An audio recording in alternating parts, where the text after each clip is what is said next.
3, 2, 1, Weihnachten, Expressmenü, 59 Minuten hergestellt. Wie das funktioniert und warum das so schnell geht, siehst du jetzt gerade, wenn du weiter schaust. Patricia, du hast so eine mega Serie gemacht mit Weihnachtsrezepten, die man vorbereiten kann, aber jetzt Express, komm, man geht auch schnell, weil wir haben keine Zeit mehr. Express Weihnachtsmenü braucht zack, zack. Hast du verpasst, dann machen wir zack, zack. Also zeig mal zack, zack hier. Los. Wir machen Herdöpfel im Ofen mit dem Schweinfilet. Alles zusammen im Ofen. Machen wir zum Vorspeis Rucola-Salat. Nehmen wir als Beilage noch Zucchini. Mischen wir alles, was wir hier auf dem Tisch haben, schnell mit dem besten Gewürz der Welt. Danke. Wird funktionieren. Maximum oder? eine Stunde, oder? Ich würde sagen, es ist so ein 59-minütiges Menü. 59 Minuten Menü, bevor die Versprochen. Schwiegermutter und Großmutter kommt. Los. Leg mal los. Okay. Ciao, Okay, bis tschüss. nachher. Ciao. Ich habe nicht getestet, ob wirklich so schnell geht. Vielleicht geht es sogar schneller. Der Vorteil an diesem Menü ist, der Ofen macht die größte Arbeit. Und während die Sachen im Ofen sind, können wir den Salat vorbereiten. Von dem her, von der Timing her, ist das auch super, weil wir können alles vorbereiten, draußen lassen. Gäste kommen, fangen wir an mit Apero, bla bla bla. Solange wir den Salat essen, können alle Sachen in den Ofen bleiben. Und dann machen wir schön, langsam und alles ist zusammen fertig. Das ist die gute Überlegung. Ich habe ganze Schweinfilets bestellt. Ich habe hier die Metzgermarinade. Ich werde nur das zu dem Schwein hier nehmen. Und zwar wirklich jetzt. Ich koche jetzt, ich mariniere jetzt, weil es ist ein Zack-Zack-Menü. Ich wusste noch nicht, dass ich Gäste bekomme, bis vor 2 Stunden. War ich schnell einkaufen, habe ich eingekauft und jetzt lege ich hier los. Und ich muss am Schluss noch Zeit haben, mich vorzubereiten, auch noch für die Gäste. Also es geht schnell. Man kann hier schön mit dem Pinsel machen. Du weißt ja, wenn du schon länger bei uns dabei bist. Und wenn du schon länger bei uns dabei bist, hoffentlich hast du den Kanal schon abonniert, damit du nichts verpasst. Und wenn du neu bei uns bist, willkommen. Kannst du auch gleich abonnieren. Es hat jede Menge Rezepte da. Ganz viele verschiedene. Aber wenn du länger dabei bist, hast du schon gesehen, dass ich hier so eine steady Pinsel habe. Schön pinky. Aber da massiere ich lieber so von Hand. Saubere Hände, wieder mal. Das lege ich auch beiseite. Ich werde das nachher hier am Herd kurz benutzen. Wenn ich schon da bin, schalte ich meinen Ofen ein. Ein Tipp für zu Hause. Kontrolliere, ob wirklich nichts drinnen ist. Ist es nicht. Teilweise hat man die Backbleche und so drauf oder drinnen. Ich mache hier 180, 185 Grad Umluft und so habe ich Zeit für meine Herdöpfel. Ich habe da ein Blech oder eine Backform oder so eine große Gratinform hätte ich genommen. Ich muss ehrlich sagen, jetzt Geheimnis uns, ich habe ein Filet bestellt. Stedi hat 2 gekauft, deswegen mache ich hier jetzt so groß. Ich glaube, er hatte Hunger oder wer weiß. Vielleicht kommen so unerwartet Gäste, da weiß man nie, wenn es gut riecht, die Nachbarn kommen plötzlich. Also ich verteile hier ein bisschen Olivenöl. Sieht nach viel aus, aber es kommen noch einige Herdöpfel hier rein. Jetzt wird geschnäpselt und geschnitten. So, Herdöpfel, das ist je nachdem, wie hast du gern. Ich werde meine nicht schälen, sind kleine Herdöpfel, aber wenn so Stellen sind, die nicht mehr gut sind, schneide ich das weg. Und dann schneide ich so, ich viertel die mal. Habe ich jetzt überlegt. Mache ich jetzt mit so viel Herdöpfel, wie ich für richtig halte, heute. Rezeptemenge für diejenigen, die uns schon länger kennen und für die Neuen jetzt auch, ist immer da unten. Alle Zutatenmengen, alles, was man braucht. Man kann wirklich kurz da schauen und Einkaufsliste vorbereiten. Die Herdöpfel, die ein bisschen größer sind, tue ich achteln. Also es ist wirklich super. Es ist ein Menü, aber du hast alles zusammen. Weißt du, du machst alles gerade da. Und du profitierst von diesem fantastischen Geschmack. Alle Herdöpfel sind geschnitten. Was braucht man dazu? Herdöpfelgewürz. Logisch. Also, Herdöpfel und Herdöpfelgewürz. Ich habe wirklich alle geschnitten. Er hat ja viel Schweinfilet gekauft, also muss er auch viel Herdöpfel und viel Gemüse essen. Sodeli. Ich mache ein bisschen Olivenöl noch dazu, weil es steht mehr Herdöpfel, als ich dachte. Ich habe vorher am Boden richtig viel schon, gell? Aber es ist mehr als ich mir dachte. Und jetzt wird es wieder massiert. Überall hat sie jetzt Herdöpfel gewürzt, ein bisschen hier am Rand auch, warte mal, noch nicht schön verteilt. Das ist so gesagt das Bett für das Schweinfilet. Ich lasse das hier auf die Seiten, habe ich wieder ein bisschen Platz hier. Wenn du die Zutaten hier unten liest, wirst du sehen, dass der Speckwürfel optional ist. Und so optional, dass ich vorher nicht eingesteckt habe. Nur einmal einen Stich machen und dann einen Speckwürfel hier rein. Vielleicht kennst du das noch von Großmutter. Früher hat man das ja gerne gemacht beim Rinds. So ein Rindsbraten. Und dann hat man Speckwürfel rein, damit der Rindbraten nicht so trocken wird. Bei dem Schwein haben wir weniger diese Gefahr, aber weil mir das im Ofen macht, kann sein, dass es ein bisschen trockener vorkommt. Also steckt man auch Speckwürfel da drin. Ich mache jetzt einige so Löcher.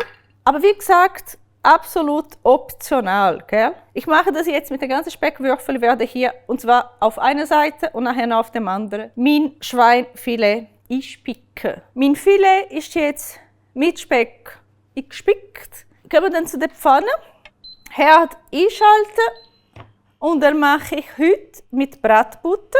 Lassen wir die Butter hier heiß werden. Jetzt kommt Filet drauf.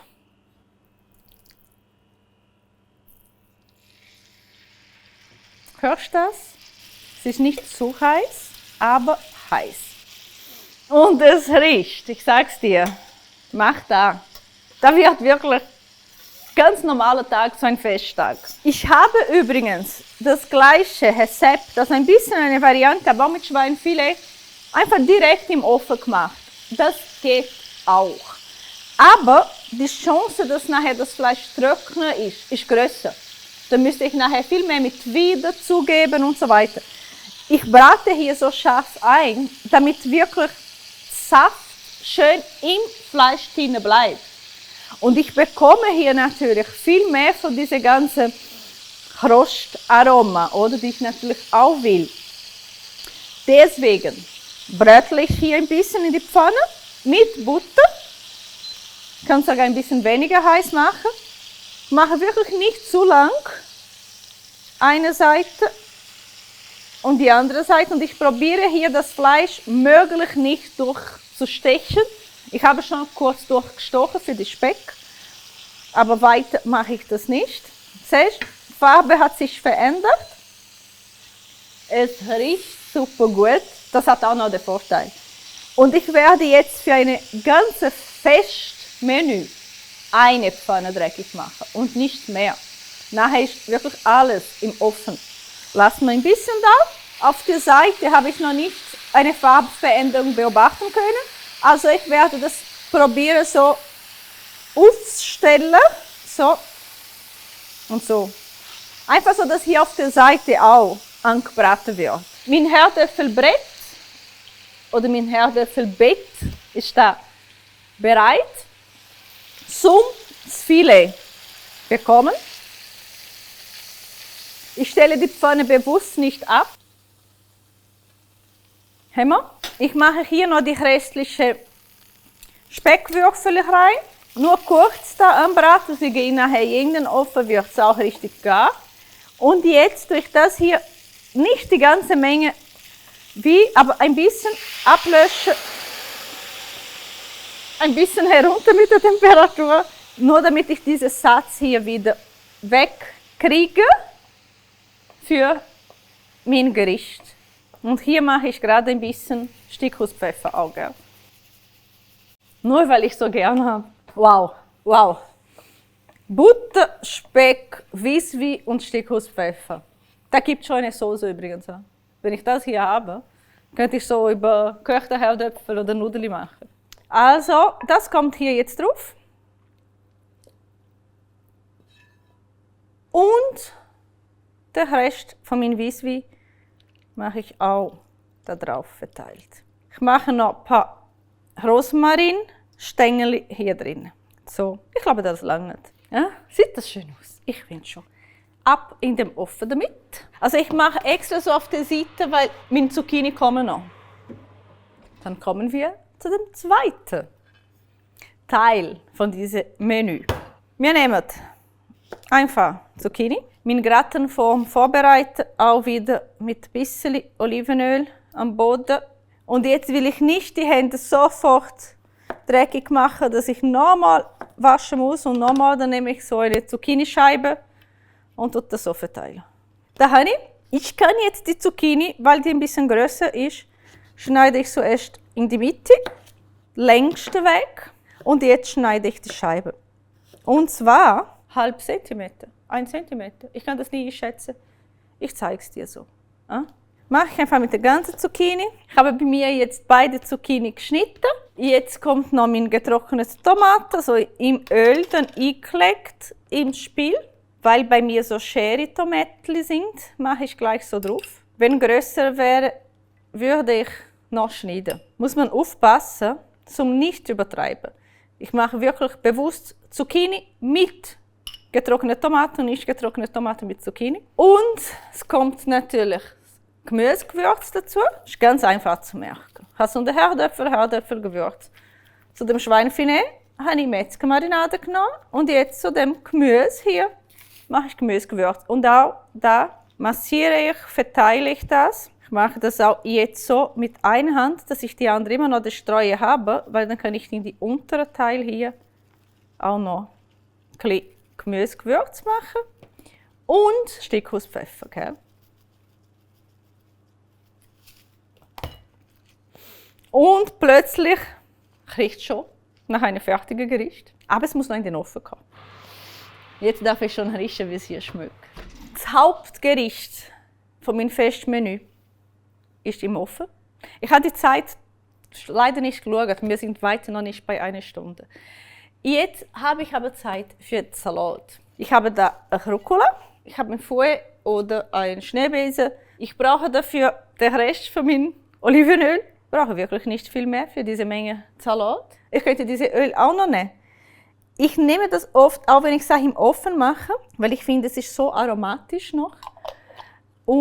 Aber jetzt zu dem Salat. Das ist auch interessant, dass ein Gericht mit dem anderen kommuniziert. Das machen wir jetzt. Mache ich hier ein bisschen Honigmarinade. Für diese Menge Salat mache ich nicht so viel. Du hast hier die Mengeangabe. Ich mache ein bisschen Balsamico. Das wird alles leer bei mir. Und dann, falls du schon länger bei uns bist, weißt du, dass ich gar keinen Senf hier machen muss, weil in unserer Honigmarinade bereits Senf drin ist, was dafür sorgt, dass ich aus einer Mischung von Öl und Essig eine Emulsion kriege. Also die verbinden sie sich und deswegen rühre ich schön mit dieser Schneebesen hier.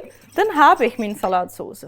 Salat verteile ich schon schön auf einen schönen Teller. Für den Salat habe ich Baumnuss. Ich habe Parmigiano oder Grana Padano oder Esprenz.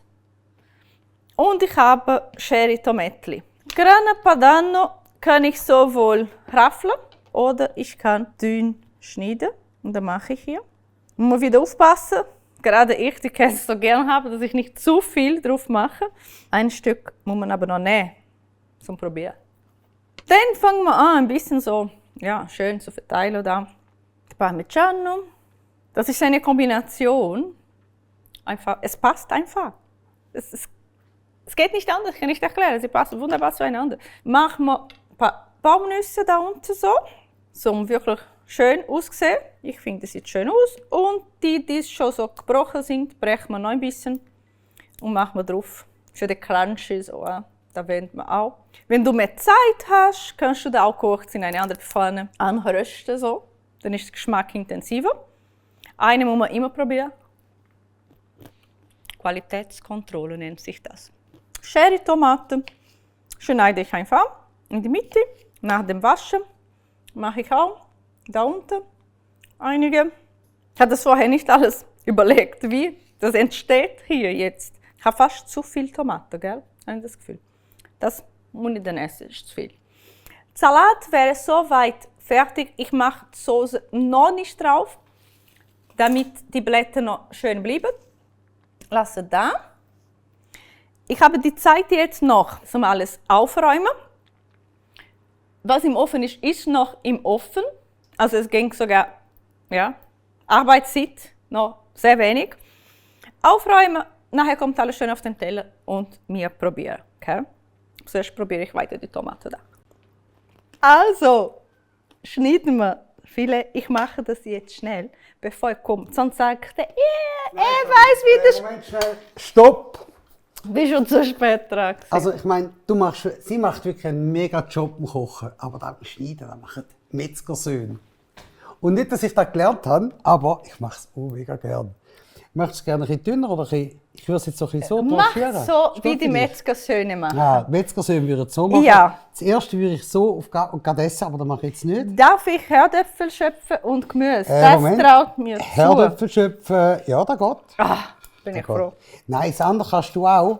Aber ganz ehrlich, ich mache das mega gern. Ich glaube, es ist dir das, gell? Ich bin sogar im Fall so weit, dass ich es von die Chinoise, also es schmeckt fan. Und es ist noch saftig, gell? Ich Und habe es ist ein nur bisschen Angst, was im Ofen. Schau mal schön. Aber ich zeige dir noch einmal, das mega schön anrichten. Ich komme hinter dir kurz da. Neben mich an.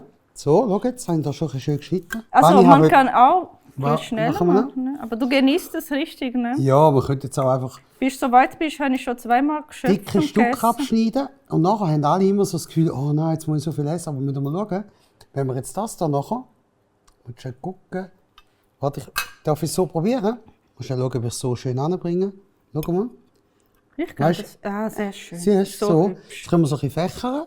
Und ich finde das einmal schöner, wenn es einfach ein riesen Bolle Fleisch ist. So, schau mal. Sehr schön. Wenn wir noch haben, da noch ein bisschen Söseli. Genau etwas das drüber. wollte ich machen. Haben wir noch Söseli? Ich habe sogar ein Löffel da. Sollen wir so machen, dass ich ein bisschen Platz hier habe? Entschuldigung. Ist das noch ein bisschen heiß, gell? Habt ihr gesehen? Die Küche ist weg. Sie gehört. Ich möchte. Würdest du mir das hier mitnehmen? So? Was muss ich so machen? Nein, nur das da, auf der Seite dort. Ja, ja, Jawohl. mache ich. Dann haben wir Platz. Jetzt habe ich wirklich etwas genützt heute mal. Du nutzt immer. Ja. So. Ja, du kommst, probierst und sagst, es ist gut. Das Wow. ist auch wichtig, Leute, die daheim nicht kochen und essen. Sag mal, ey, hast du gut gemacht. Gerade jetzt, Festtag, sei lieb zueinander. Genau. Ja? Ewige Liebe, schalala. Speck schmeckt auch noch mit. Ja, es hat Speck. Speck ist Liebe. Speck und Butter und all das, was die Sache noch besser macht. Zwei Also, die Gänge da. Schwiegermami kommt, ihr tischt da auf. Zack, zack, sie fragt, wie lange habt ihr gehabt? Also sie sagt, Oh, ich bin den ganzen Tag beschäftigt. ja, Aber ich mache das so gern für euch. schaut da an. Wichtig ist, dass wir noch mehr so Rezepte kochen können. Die 3 Sekunden haben wir. Schnell unten aufs Däumchen drücken, ein Like bis so gut, Kommentare schreiben. Dann dürfen ihr da auch mal probieren. Darf ich das sogar? Du musst Schaut fast, das ne? an. Du musst probieren. Festtag sagt, das Einzige, was noch fehlt, ist das Kerzchen. Nehmen wir an, ich wäre das Kerzchen heute. Okay. Büb. Ja. Wow. Also, mein Herdöpfel, klar, mit Herdöpfelgewürz ist sowieso super, aber probieren. Und sonst hat man da auf dem Tisch das Herdöpfelgewürz, Steckhauspfeffer. Nee, ich würde noch schon mehr drauf tun, aber da bin ich. Okay? Er isst, ich rede mit dir. Fleisch. Ich bedanke mich, dass du vielleicht das ganze Jahr bei uns bist. Und freue mich auch, wenn du erst heute gekommen bist. Fantastisch. Bleibt. Jetzt letzte Woche und bleibt noch nächstes Jahr dabei. Abonniert, damit du nichts verpasst. Man kann immer auch und ewig. rückgängig alles schauen.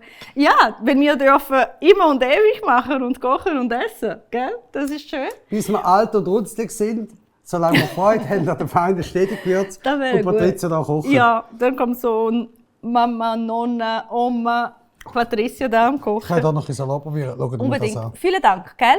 Und ganz schöne, Gute Zeit, schöne Festtage. fröhliche Aber da kann Festtage. man auch kochen ohne Festtage. Also Und wenn dann einmal wird zum Festtag. spontanes Date daheim und ich tisch da auf. Ja, verliebt.